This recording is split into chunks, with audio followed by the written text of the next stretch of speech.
Hello there. What is going on, everybody? It is a Legion news heavy week. We are talking a lot about Legion this week, and we're talking about the Super Tactical Command Droids, the formerly known as STDs, because they were Super Tactical Droids, and now we've thrown an extra letter in there so that they're no longer compared to STDs anymore. Super Tacos. I think some people have called them Super Tacs. I like Super Tacos. Or Stacks. Stacks thinks of pancakes, so it's a cross between pancakes and tacos. So somewhere in there. But the Super Tacs, as we're going to call them in the rest of this video, are fully spoiled. We were going to talk about them today. Also, just another reminder about the giveaway. Make sure you're subscribed. Leave a comment on this or one of my videos, and that'll enter you to win that $25 Amazon gift card giveaway. And also get you entered into the 12 Days of Life Day. All throughout December, we're going to be giving away stuff. So you got to be a subscriber and leave comments in order to get that. So that's how that works. Let's go ahead and jump into the Super Tacs, because the article doesn't show the back of the card, but those have already been spoiled. So I've kind of overlaid the front of the card into the back of the card. And we're going to talk about our commander first. The command and control droid version of the Super Tactical Command Droid. Both of them have the same name, but they have different subtexts, and they are not unique. There's not a little dot that says Super Tactical Command Droid. So a little bit of a change from the old, Kalani Kraken kind of stuff. So under Super Tactical Command Droid here, we have, they're a droid trooper. They must equip one of their new doctrines. They have Override, which isn't as critical as it once was, but still useful. It can prevent AI. You have to be range 5. So it gives you a wider bubble where you can potentially, if you have to, somebody that gets out of position, or if you need to drop somebody kind of behind enemy lines, and you have like that deep scout sort of thing. We're looking at 5 health, 2 courage, surge to hit, no defensive surge, red defense die, speed 2. We've got 2 black and a white for melee, and 3 black for ranged at range 3. And that's our command. Now this comes in at 70 points with lots and lots of upgrades and the ability to gain even more upgrades. So of course we have the new, we have the new upgrade for Doctrine. We have 3 of the program upgrades. However, they're calling them something weird. They're calling them hard points in the article, which these are not hard points. This is the programs or the protocols or that we've seen. So these and hard points are like the icon is similar, but it's distinctly different. So I don't know if they're renaming these as hard points, or if they are or they just got confused. I'm not sure what happened there. But we have 3 of them. I'm going to call them program upgrades for the rest of this video, because, again, hard points would be like, that's what's on the ATST and the Snowspeeder and the ATRT and things like that. Those are hard points. These are programs, right? So, but yes, we have command, we have comms, we have equipment, and we have a weapon. So, very loaded offense. Alternatively, we have, for 10 points cheaper, we have our Operative, which is also a Super Tactical Command Droid, the Auxiliary Command Droid. Little high, 5 health and 3 courage. So we're getting a little more courage there, which is a nice thing. But overall, it's not too different. This one also gains Aid Droid Trooper, which means if you're gaining tokens, you can potentially take a suppression and pass them somewhere else, which is nicer with the higher suppression. Now keep in mind, droids don't care as much about suppression as most other units do, so for them it's not really a big deal. It's kind of like when I'm running Wookiees and I've got Indomitable, and I'm just like, fine, give me all that suppression. Although they can still panic. The Super Tactical Command Droid Operative, our auxiliary command droid, has the 2 of the programs, and then they still have the Doctrine. They have comms, equipment, and 2 weapons. So a little bit more for the offensive, a little bit more, the type to go down towards directly into enemy territory. And this one, I think Override is probably even less important on this guy, because you're more likely to be range 3 of everybody if you're doing it. But there are games of Legion where you have to kind of split the battlefield. and that's where that can still come in handy regardless of which direction you're taking this guy. Now, for the upgrades, I am going to switch over and we'll look at the article so we can kind of go through them there. So let's go ahead and dive into the scene to stats article where we can look at these. So that's how we're going to do that. Again, we are reminded of the unit cards. I've already talked about those.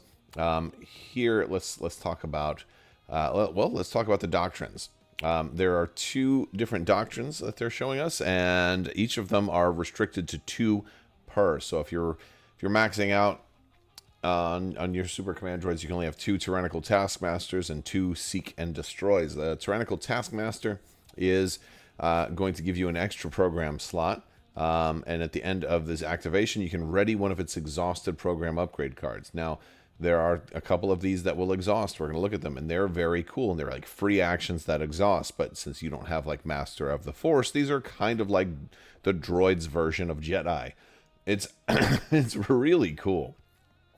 And then we have Seek and Destroy, which gives us a training upgrade slot, which is something that they just didn't have, right? And you're gaining Demoralize, Target 1, and Marksman. I really like those, especially Marksman. And now we go into the programs. Again, they call these they call these hard points.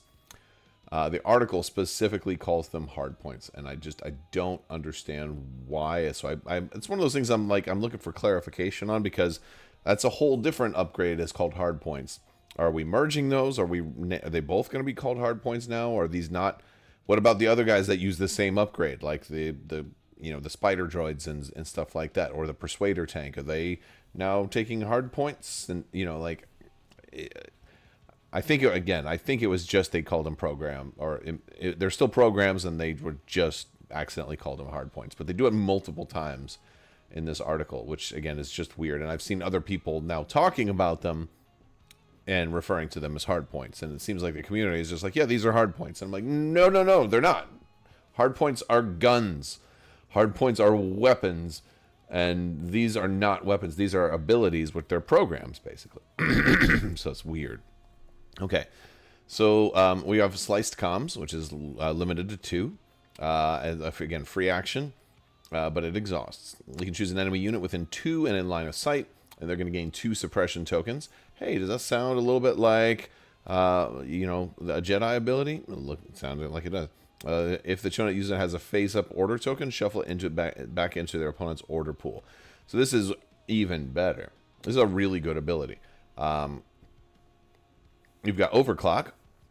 You can, again, they're all free actions here. Choose another allied unit that has the AI keyword within 2. The chosen unit makes a speed 2 move and then gains an immobilized token. This one very much reminds me of Vigilance.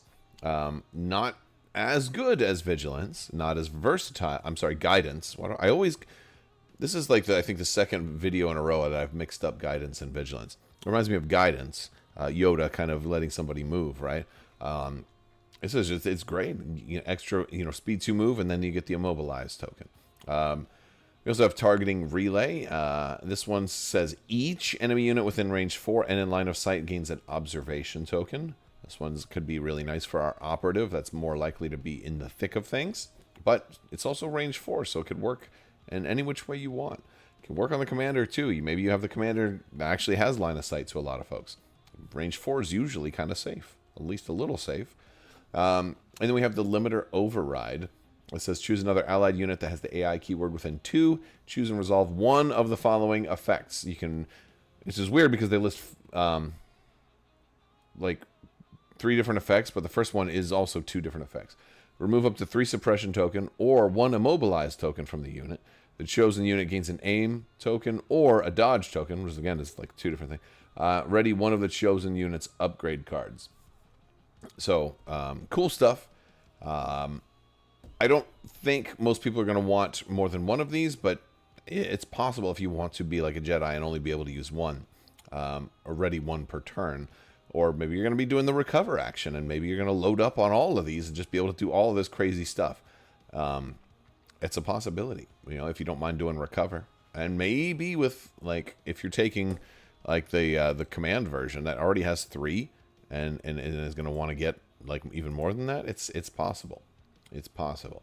And then we have some more programs that again, they also call these hard points, but that don't have the free action on them. So these are, and you're gonna have to pick at least one of these cards to put on these guys because they do have the equip keywords. I'm sorry, no, you don't have to put any of these on here. They only have the equip for the Doctrine, so that's good. So we got some extra ones. We've got the optimized task flow, which gains direct AI unit, always nice.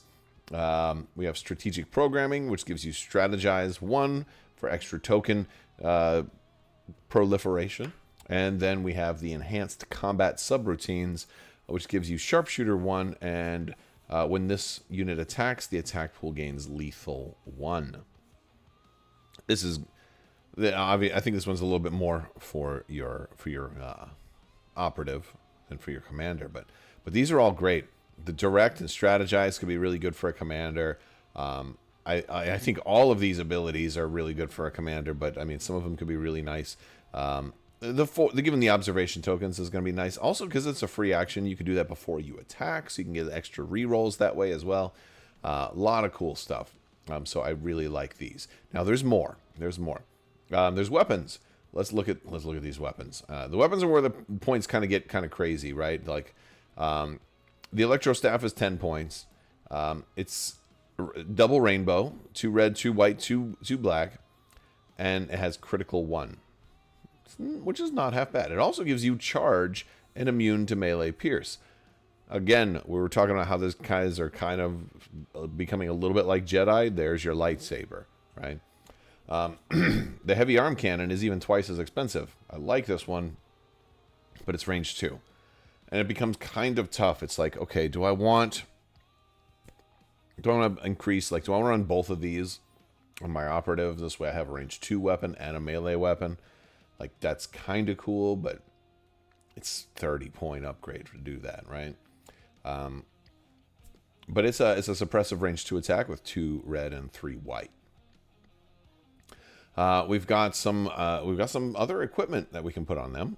A mobility upgrade, which kind of makes me think of that's the tri-leg. You know, it would kind of pair well with that. It gives them scale and steady. Now, I think if you were taking the heavy arm cannon, you definitely want steady.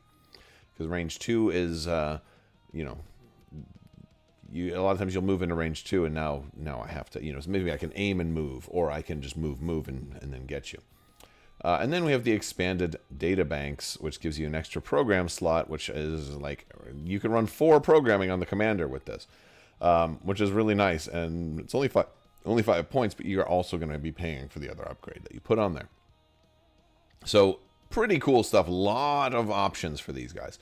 Honestly, I'm not as big a fan of droids, but these guys do, like, the options they give you look really cool.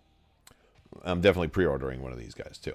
Although I don't think I'm going to pre-order like multiple boxes. It kind of depends on how the one looks, and then maybe I'll pick up another one when they become available. That's kind of where my mind is at.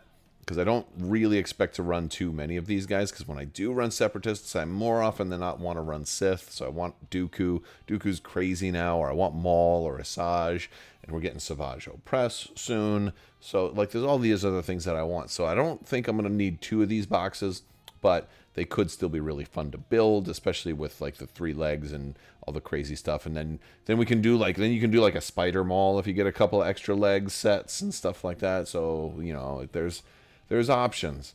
All right, let's talk about tactical download. This is our 3 pip. You place 4 aims and 4 dodge tokens on this card. Again, we're going back to like Yoda and Jedi levels of support and manipulation. Very much, this is like the metallic Yoda.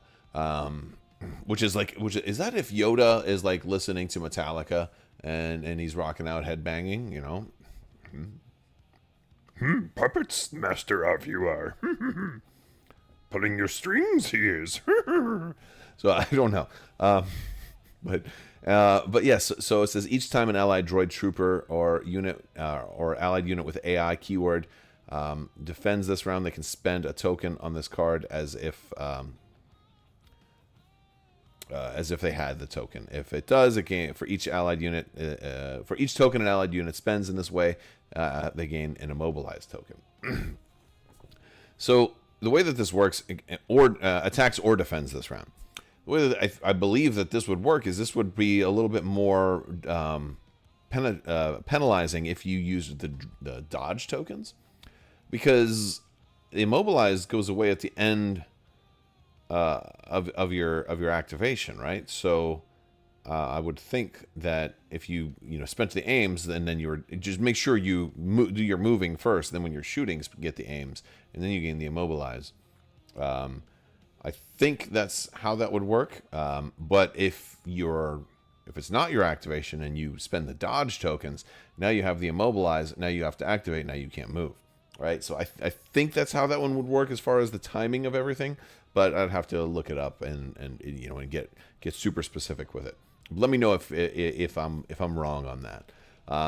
Exterminate is a really interesting card. I think these command cards are actually pretty awesome. I mean, handing out 8 tokens with a 3-pip is already really cool, but a 1-pip that lets you attack twice is always fun. So it says, when a super tactical command droid is issued in order this round, it gains Demoralize 2.